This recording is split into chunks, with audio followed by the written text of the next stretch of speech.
Welcome to Lesson 1 on Whole Class Efficient Addition Strategies. Today we're mastering the art of addition by exploring efficient addition strategies. We will focus on the key concept of tidy numbers and partitioning. Imagine you need to quickly add $47 and $31 in your head.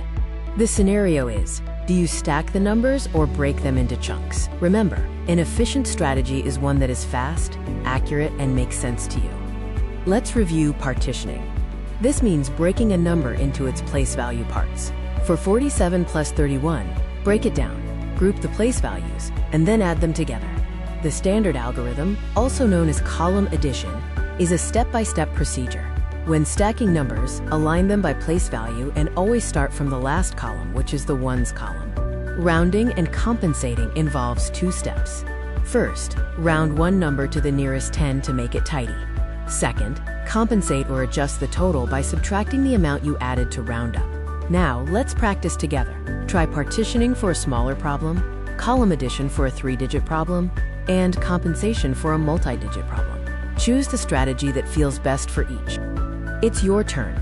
Solve these 3 problems using the method you found easiest for each one.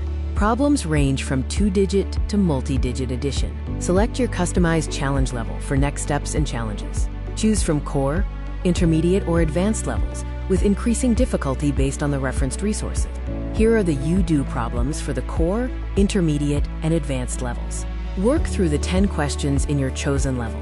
For the you-do extreme challenge, try the gold or platinum level questions. These include more complex problems involving decimals, larger numbers, and missing digits.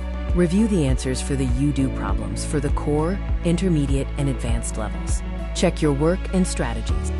Finally, here are the answers for the you-do extreme, gold, and platinum challenges. Compare your results and explanations with these solutions.